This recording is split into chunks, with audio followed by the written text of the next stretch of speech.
Қазақстан Ыстықкөлдегі жерді 49 жылға жалға алды. Бүгін сенаторлар осы келісімді ратификациялады. Жердің жалпы аумағы 60 гектарға жуықтайды.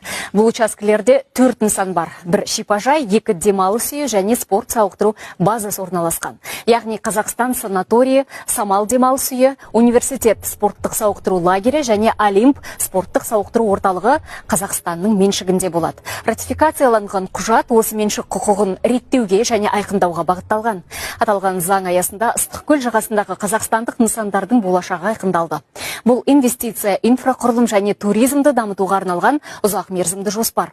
Сондай-ақ парламент сенатының төрағасы Мәулен Әшімбаевтың төрағалығымен өткен палата отырысында сенаторлар мемлекет басшысының жарлығымен 15 наурызда өтетін жаңа конституция жобасы бойынша республикалық референдумды қолдайтындарын білдірді. Мемлекет басшысының жарлығымен 2026 жылғы 15 наурызда Қазақстан Республикасының жаңа конституциясы республикалық референдумға шығарылады.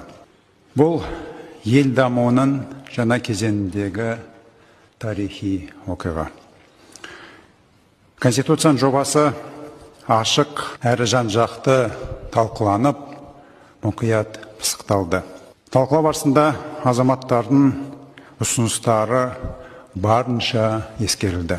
Бұл халық үніне құлақ асатын мемлекет тұжырымдамасының іс жүзіндегі жарқын көрінісі екені сөзсіз. Сол арқылы әділетті Қазақстанның конституциялық моделі қалыптасуда.